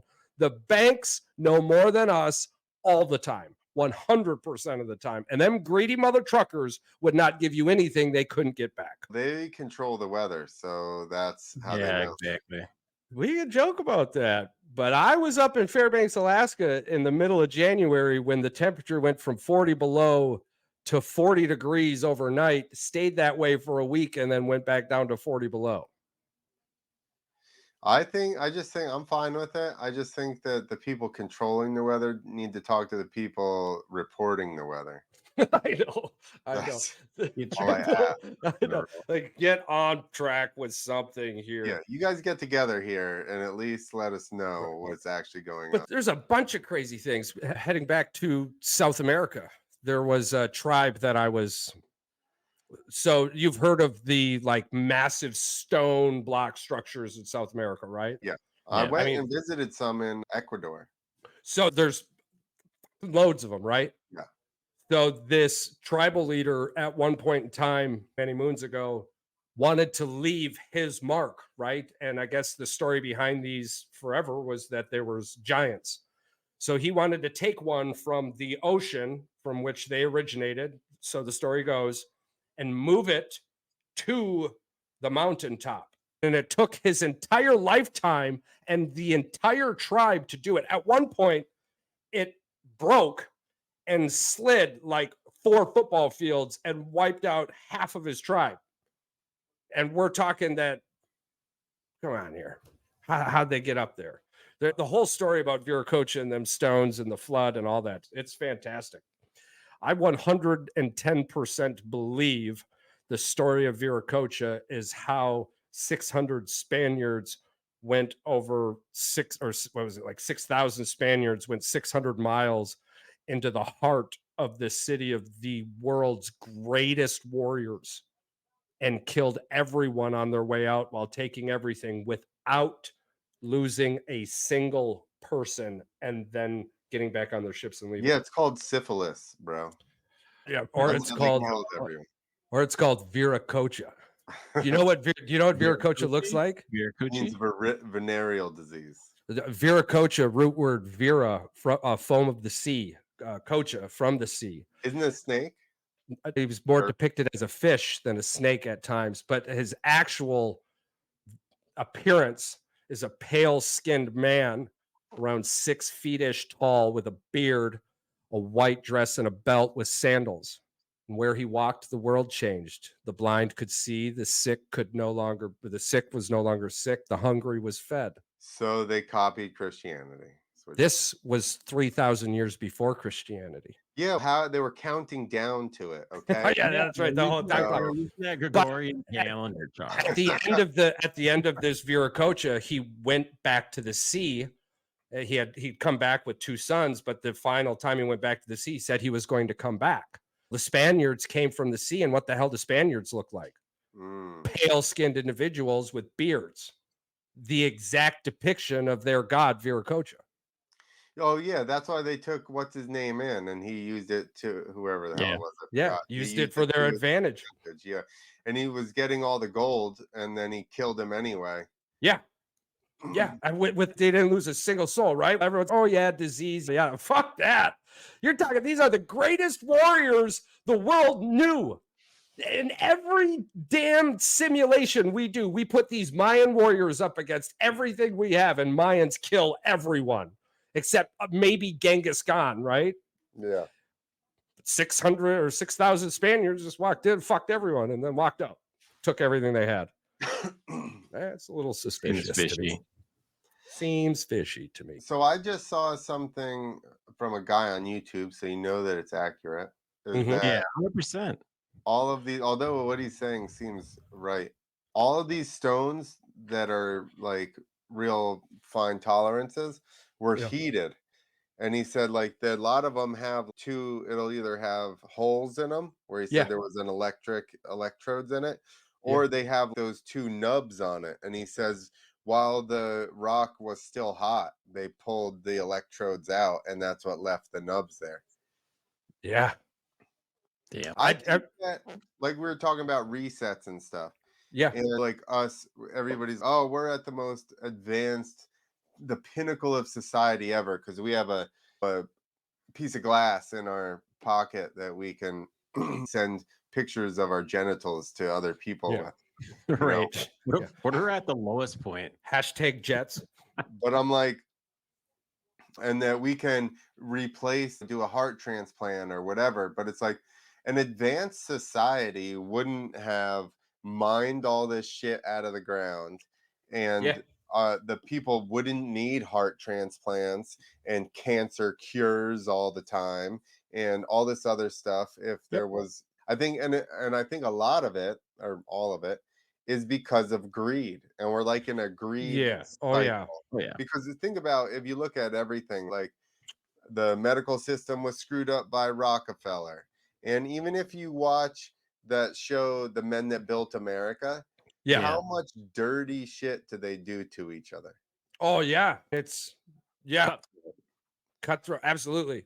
And then I agree. And then we know that the food's all screwed up because they wanted to sell their engine lubricants as household like food items, oil, and everything else. And now it's like the stuff's so modified now and engineered that it's like, how much thought process have they put into what it's doing to us? Oh, absolutely. And it kills me too. Like a lot of just the most delicious things were a science experiment for, like you were saying, jet fuel or something that just went wrong. Yeah. And my very first thought, right? My very first fucking thought every time is, what the hell were you doing that made you go, oh, hold on, let me taste this real quick? What? It probably blew up and went in their mouth. They're like, this is actually delicious. I mean, Willy Wonka had it right, bro. It's just, the juicing factory and all that.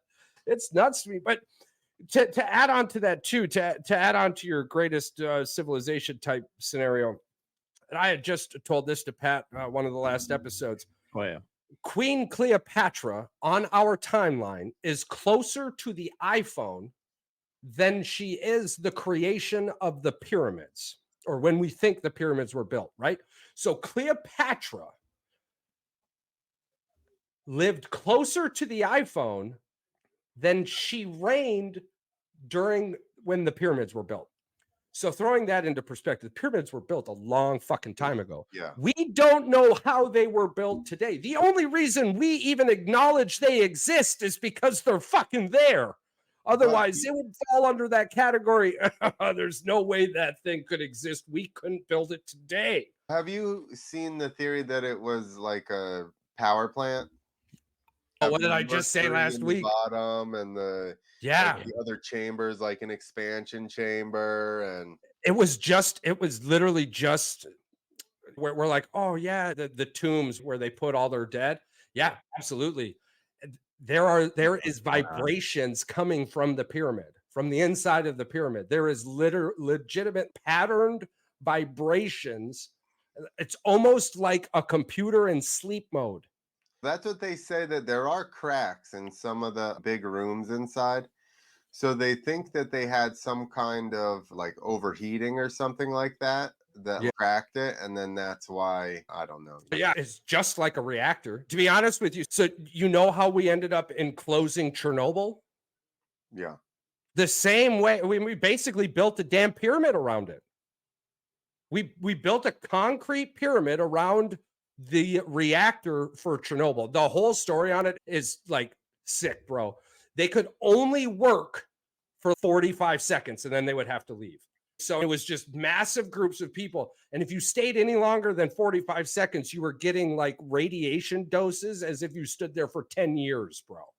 So it was absolutely nuts that they were even able to finish this. But now there's a black mold growing inside Chernobyl, eating the radiation, and it's actually cleaning it faster than our timeline had depicted. We're still a long ways away, but this black mold is growing at a speed unimaginable. Please tell me we didn't make this black We didn't make it. No, it came out of nowhere, bro. I don't know if I'm Earth created it comforted or not comforted. Earth created it to fix itself, in my opinion. Because there is no entrance into Chernobyl, into this reactor. There's one fucking camera. So although the levels of radiation are dropping at a rate faster than they had been previously, as if it was being cleaned. The aliens started visiting us after nukes. Yeah, we were just talking about this. World War II UFO sightings exploded. Yeah. We woke up the inner Earth people, more or less. So was it Admiral Abry? Ryan Bloodsoe? Does that name ring a bell? It his does. Dad, they have I forget, I don't know what his dad's name is, but they have a ranch in North Carolina or something, and they have alien sightings there all the time. Their alien sightings, the dad's alien sightings are even verified. Yeah, exactly. Yeah, podcast. We had him on our podcast, and he said that basically the aliens have told them, or they call them, beings. They don't call them aliens. Yeah. Yeah. Because they're like, this is like you said, it's another dimension they're coming from. They're not coming from like outer space. It's the distance between space is too great to travel like we do in Hollywood. There has to be some other form of transportation. He said that they are always like, all this nuclear is fucking up like both dimensions. Like, so that's why they started coming to and actually I was just reading too, most UFO sightings today generate around nuclear silos. And if you talk to anyone who's willing to say, they all basically say the same thing. Their entire systems at one point, all of our nukes at one time went live, and they were like seconds away from firing all of them. Yeah. And then all of a sudden just shut down. Bro, like we were seconds away from every single nuke we having taken. When was this? 70s, 80s. Yeah. NORAD went ape shit. It was that little kid, remember, from the movie in the 80s? That's more or less where a lot of this, you start looking at a lot of the older movies and where those ideas generated from, and you could almost connect the fucking dots. Oh yeah, that was happening around this time. So, okay, perfect example, right? Batman comics before we dropped the nuke on Japan. Batman had radioactive material on his floor, nuclear active material on his floor, that he would then drive with suspected bad guys and use a specific pair of goggles to follow the nuclear footprints on the ground. Immediately after we dropped the bomb, DC never mentioned radioactivity in that sense, not one fucking time ever again. Not an explanation on where it went from the car or nothing. Time changes. I'm just blown away that Batman was a thing prior to World War II. Yeah. Oh, yeah. DC. And it was funny too. The bad guys prior to World War II, the bad guys in the comics were corporate. No, corporate greed. It was corporate greed. It was big wigs and corporate offices in New York City or Gotham City, but it was a reflection of New York City. And it was literally just corrupted individuals utilizing money in ways they shouldn't. That's who Batman fought before World War II. That's crazy that it changed after that. Yeah. And it was like just a drop of it. So time does that. History is only written by the victors. Yeah. That's why during our Templar conversation, that's why I said they utilized something we just don't remember. You can even see now how everything's getting erased, right? Like they're getting Yeah, rid of all these absolutely. statues and shit, and then it's far away. 212 heritage sites in Ukraine have been destroyed by Russia. I was just Well, reading 212. the Library of Alexander, right?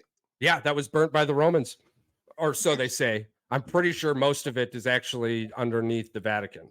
Yeah. In fact, I'm about 90% certain the Library of Alexander in its most entirety resides below the Vatican. I wouldn't doubt that. It's the one place on planet Earth no one can go and everyone's okay with it. And the other place is the basement of the Alamo.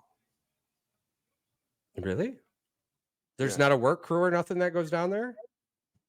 The Vatican, if you're not the Pope, you don't go down there. You guys don't remember Pee Wee Herman's Big Adventure, Oh, obviously. There is no basement in the Alamo. Hey man, I've been to that part of the country. I normally look at somebody and go, I ain't got enough information to give you a generous answer on that yet. I was like, oh, the basement, eh? What did Davey didn't tell us? What's happening in that basement, man? Oh man, we're wrapping up on 2 hours, man. Listen, Clint, we want to give you the floor here to give yourself a shout out, talk about yourself for a second, anything you got upcoming, and where everybody can find you. We're so glad to have you back on season 2. It's been an absolute blast. We look forward to having you again. Thank you very much for having me. I brain farted. Wish I could have been here earlier. Oh, that's all good. Oh, God, that's all right. Hit my face a lot. So that's how that goes. No, I'm just Clint at Clint Esposito on basically everything: YouTube, Instagram, Facebook. I also have the Two Wheels to Freedom YouTube.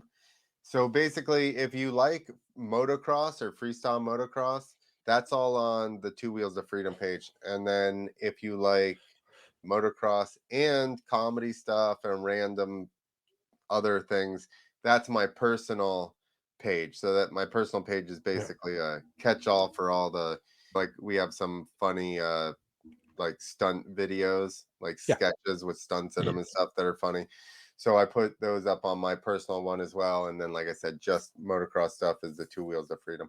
Oh, also, biggest thing, we are having the Two Wheels to Freedom Fest, April 19th and 20th. So I'm combining a Harley rally with some moto stuff. So we're going to have some dirt drags. We'll have 2 different classes.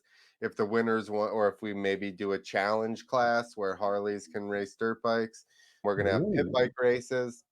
Nice. We're going to have an amateur freestyle motocross contest, which I used to do like 15 years ago. So we're bringing that back. And at the end of that, I'm also going to have a little bit of a pro FMX demo.